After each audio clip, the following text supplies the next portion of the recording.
Hello learners, welcome back to channel. आज हम लोग सॉइल साइंस की जो सेकंड चीज़ था वीडियो उसको देखेंगे। इसमें हम लोग रॉक्स के बारे में पढ़ेंगे। पहले में हमने पढ़ लिया था कि सॉइल साइंस की डेफिनेशन क्या होती है, डिफरेंट साइंटिस्ट ने सॉइल साइंस को कैसे डिफाइन किया है, पेडोलॉजी डेफोलॉजी क्या होती है। अब हमारा मेन टॉपिक है रॉक्स।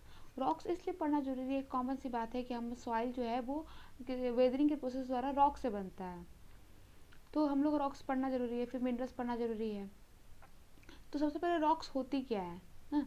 इस वीडियो में हम लोग क्या देखेंगे, सबसे पहले बात हम लोग इसमें देखेंगे रॉक्स की डेफिनेशन, उसके क्लासिफिकेशन। रॉक्स को तीन मतलब उसके जो फॉर्मेशन के बेसिस उसको तीन पार्ट में डिवाइड किया गया है: इग्निशियस रॉक, सेडिमेंट्री रॉक और मेटामॉर्फिक रॉक। यही चीज़ हम लोग को पढ़नी है डिटेल में आगे। सबसे पहले हम लोग पढ़ेंगे कि रॉक्स की डेफिनेशन क्या होती है। तो rock is any natural occurring solid mass or aggregate of minerals or mineral matter is characterized by the minerals included. तो रॉक्स क्या है, नेचुरल अकॉर्डिंग एक सॉलिड मास है जो मिनरल्स या मिनरल्स का क्या होता है, थक्का होता है। ठीक है, थक्का होता है। It is characterize by the minerals included, और इसको कैरेक्टराइज करते हैं उसके किस बेसिस पे, उसके अंदर जो मिनरल जिससे वो रॉक्स बना हुआ है। ठीक, तो मिनरल्स को सॉरी रॉक्स को फॉर्मेशन के बेसिस पे तीन पार्ट में डिवाइड किया गया। एक इग्निशियस रॉक है, एक सेडिमेंट्री रॉक है, एक मेटामॉर्फिक रॉक है। ठीक, सबसे पहले अब हम इग्निशियस को देखेंगे। जो हमारा इग्निशियस है वो एक लैटिन वर्ड इग्निस से डिराइव है, जिसका मतलब होता है फायर। ठीक है, लैटिन वर्ड इग्निस से डिराइव है जिसका मतलब होता है फायर। एक मिनट में पेन ऑन कर लूँ। ठीक, जिसका मतलब होता है फायर।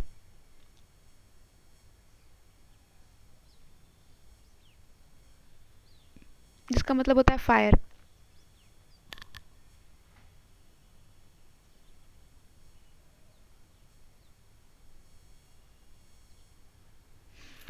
इसके बाद हमारा है, इसकी डेफिनेशन के देखते हैं इग्निशियस रॉक की। It is made from the cooling and solidification of magma और lava. It is first formed rocks that what it is known as a primary rock. तो सबसे पहले इग्निशियस रॉक की डेफिनेशन अगर हमको देनी है तो हम क्या लिखेंगे, इग्निशियस रॉक एक ऐसी रॉक है जो कि जो मैग्मा होता है उसके ठंडा होने से और उसके सॉलिड फॉर्म में आने की वजह से बनती है। ये प्राइमरी रॉक्स कही जाती है क्योंकि सबसे पहले बनी थी। ठीक, और सबसे पुरानी रॉक्स भी होती हैं। लगभग 95% जो हमारे अर्थ सरफेस पे जितनी भी रॉक्स हैं वो क्या है, मेनली इग्निशियस रॉक हमारी हैं। ठीक,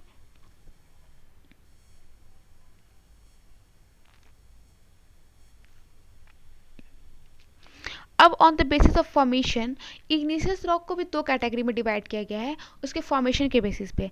पहला हमारा प्लूटोनिक रॉक है और दूसरा हमारा वॉल्केनिक रॉक है। अब प्लूटोनिक और वॉल्केनिक को हम लोग डीप में पढ़ लेते हैं।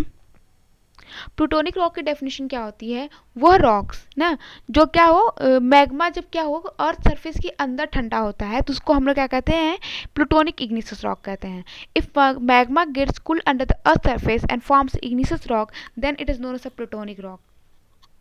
ठीक, इसको हम लोग इंट्रोवर्सिव भी कहते हैं या फिर क्रिस्टलाइन रॉक्स भी कहते हैं। ठीक, ये बहुत धीरे धीरे ठंडा होता है, इसीलिए इसको लॉन्ग टाइम प्रोसेस लेता है, और धीरे धीरे ठंडा होने की वजह से ये क्रिस्टल के शेप में रहता है। एग्जाम्पल के लिए हम लोग ले सकते हैं ग्रेनाइट हो गया, बेसल्ट हो गया, गैब्रो हो गया। ठीक है, ये सब ले सकते हैं। इसके अलावा हमारे पास दूसरा जो कैटेगरी था वो वॉल्केनिक रॉक था। तो जब लावा क्या होता है, जो मैग्मा हमारा है वो क्या हो, अर्थ सरफेस के ऊपर ठंडा हो, उसको हम लोग क्या कहते हैं, वॉल्केनिक रॉक्स कहते हैं। ठीक, इसका एक फैक्ट है वॉल्केनिक रॉक्स में कि अगर जो मैग्मा रहता है ना वो उसके अंदर क्या करता है, वाटर कंटेन करता है, H2O। ठीक है, वेपर के फॉर्म में। तो जब मैग्मा क्या हो कि जब ठंडा होने लगता है तो उसके अंदर वेपर क्या होती है, उसके अंदर इकट्ठा होकर लॉक हो जाती है, और इसके वजह से वो बड़े बड़े उसमें होल्स बना लेती है जब वो ठंडा हो जाता है मैग्मा। ठीक है, तो ये होल्स और कैविटीज होती है इसको हम लोग ग्लोब्यूलर कैविटी कहते हैं या फिर वेसिकल्स कहते हैं। ये वॉल्केनिक रॉक्स में पाई जाती है। वॉल्केनिक रॉक्स को हम लोग एक्सट्रूसिव रॉक्स भी कह सकते हैं, फिर वेस्कुलर रॉक्स भी कहते हैं। एग्जाम्पल इसका है बेसल्ट और एंड्रीसाइट। ठीक, ये क्या होता है ना कि अर्थ के सरफेस पे ठंडा होता है इसलिए जल्दी नहीं ठंडा होता है, और इसीलिए इसका अपीयरेंस जो होता है वो ग्लासी अपीयरेंस होता है। और मोस्टली डेक्कन ट्रैप वगैरह एरिया से महाराष्ट्र व मालवा रीजन यहाँ पे ज़्यादा देखने को मिलता है। अब हम बस जो सेकंड कैटेगरी थी हमारी वो sedimentary rock. Sedimentary rock it is derive from the Latin word sedimentum means setting down. ठीक। सेडिमेंटम जो वर्ड है वो एक लैटिन वर्ड से डिराइव है, इसका मतलब होता है सेडिमेंटम ना, इसका मतलब सॉरी सेडिमेंटम वर्ड से डिराइव है जिसका मतलब होता है setting down. It is made up of igneous rock. Sedimentary rock जो होता है वो इग्निशियस रॉक से ही डिराइव हुआ रहता है, इसलिए इसको सेकेंडरी रॉक्स भी कहा जाता है। सेडिमेंट्री रॉक्स जो होता है ना उसको बनने में 4 फेजेस लगते हैं। सेडिमेंट्री रॉक्स को बनने में 4 फेजेस लगते हैं। पहला फेज हमारा होता है वेदरिंग, ठीक। पहले को हम लोग क्या कहते हैं, वेदरिंग कहते हैं, ठीक। उसका जो हमारा दूसरा होता है उसको हम लोग ट्रांसपोर्टेशन कहते हैं, हम लोग ट्रांसपोर्टेशन कहते हैं।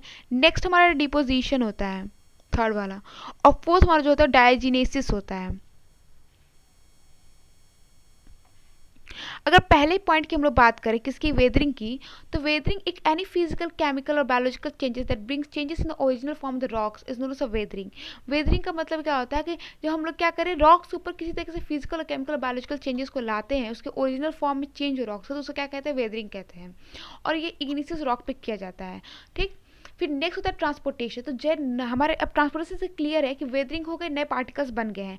अब नए पार्टिकल्स को क्या कर रहे हैं, हम लोग ट्रांसपोर्ट करते हैं, उसके लिए हमको कोई ना कोई वेक्टर चाहिए रहता है। तो विंड और एयर यहाँ पे क्या है, ट्रांसपोर्टर की काम करते हैं, ठीक। डिपोजिशन क्या होता है कि अपने नए पार्टिकल्स को ट्रांसपोर्ट तो कर लिया, अब डिपोजिशन एक जगह इकट्ठा कर रहे हैं नए प्लेस पे, वहाँ पे उसको सेटल डाउन कर रहे हैं, ठीक। उसको हम लोग डिपोजिशन कहेंगे। और जो हमारा फोर्थ पॉइंट है डायजीनेसिस, इट हैज़ अ 2 फॉर्म, वो 2 फॉर्म में आता है, एक कंपैक्शन होता है, एक सीमेंटेशन होता है। कंपैक्शन का क्या होता है, प्रेशर की वजह से वो हार्ड हो जाना, ठीक है। और सीमेंटेशन का मतलब होता है कि एक साथ जुड़ना, उसमें वेल्डिंग होना, ठीक है। Hardening and welding of the clastic sediments by the precipitation of minerals, ठीक। एग्जाम्पल के लिए लाइम प्लस पार्टिकल लाइमस्टोन बना लेता है, सिलिका प्लस पार्टिकल सैंडस्टोन बनाते हैं, ठीक। एक पॉइंट इसमें था कि जो फॉसिल्स है, हमने फॉसिल्स के नाम सुने होंगे। तो फॉसिल्स क्या होता है, अ पार्ट ऑफ एनिमल और plant that live thousand of years ago and has turn into the rocks. ये फॉसिल्स सब कहते हैं सेडिमेंट्री रॉक्स में ही पाए जाते हैं। सेडिमेंट्री रॉक्स के अंदर क्या होते हैं, फॉसिल्स पाए जाते हैं। क्लियर हुई बात। एक होता है स्ट्रेटिफिकेशन नाम का एक टर्म आता है। स्ट्रेटिफिकेशन, यहाँ पे स्ट्रेटिफिकेशन का मतलब क्या होता है, स्ट्रेटिफिकेशन कहीं भी यूज हो उसका एक ही मतलब होगा। स्ट्रेटिफिकेशन का मतलब होता है अरेंज करना, किसी चीज़ को अरेंज करना कैटेगरी के हिसाब से। तो जो सेडिमेंट्री रॉक्स होती है ना वो अरेंज्ड होती है, स्ट्रेटिफाइड रॉक्स होती है, लेयर्स होते हैं उसमें, ठीक। इसे सेडिमेंट्री रॉक्स को स्ट्रेटिफाइड रॉक्स भी कहते हैं। उसका नेक्स्ट हमारा है metamorphic rock. It is also known as tertiary rocks ना, क्योंकि ये सबसे लास्ट में डिराइव हुआ है और किससे, सेडिमेंट्री रॉक से डिराइव हुआ है। लेकिन जरूरी नहीं कि सिर्फ सेडिमेंट्री रॉक से डिराइव हो, कई बार हम लोग को देखने को मिलता है क्या कि ये इग्निशियस रॉक से भी डिराइव हुआ रहता है। तो इसका हम लोग डेफिनेशन कैसे लिखेंगे, it is also known as tertiary rocks because it is made of a sedimentary rocks, ठीक। There are some metamorphic rocks which are directly form from the igneous rock, ये मैंने बता दिया पॉइंट। इसके बाद तीसरा इसका, ये 3 तरीके के रॉक्स होते हैं, एक हाइड्रोमेटामॉर्फिक है, थर्मोमेटामॉर्फिक और डायनामेटामॉर्फिक है। नाम से क्लियर हो जा रहा है कि किस चीज़ से कैसे ये बना है। पहला हाइड्रो मतलब वाटर से, थर्मो मतलब तुम्हारा हीट से, और डायनेमो मतलब प्रेशर से, ठीक है। क्लियर है।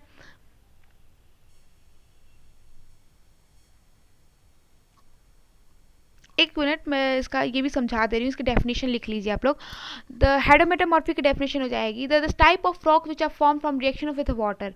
ऐसी रॉक्स जो हाइड्रोमेटामॉर्फिक रॉक, ऐसी रॉक होती हैं जो किससे बनी हो, वाटर के साथ रिएक्शन करके बनी हो। जैसे एग्जाम्पल के लिए कॉर्च हो गया, ठीक है, माइस हो गया, ठीक। उसके बाद हमारे पास एक आता है थर्मोमेटामॉर्फिक। थर्मोमेटामॉर्फिक वो रॉक्स होती हैं जो कि फॉर्म्ड हुई रहती हैं हीट से। एग्जाम्पल हो गया मार्बल हमारा। फिर डायनोमेटामॉर्फिक रॉक्स जो होती हैं ये किससे बनती है, प्रेशर के जैसे बनती हैं, और एग्जाम्पल हो गया इसका स्लेट। इसके अलावा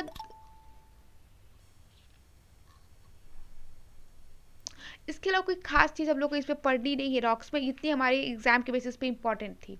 और डायरेक्ट क्वेश्चन इसी तरह बन सकता है कि सेडिमेंट्री रॉक को डिफाइन करो, मेटामॉर्फिक रॉक्स को उसके टाइप के साथ डिफाइन करो, एग्जाम्पल्स दो, या फिर रॉक्स क्या होते हैं उसके क्लासिफिकेशन दो एग्जाम्पल के साथ।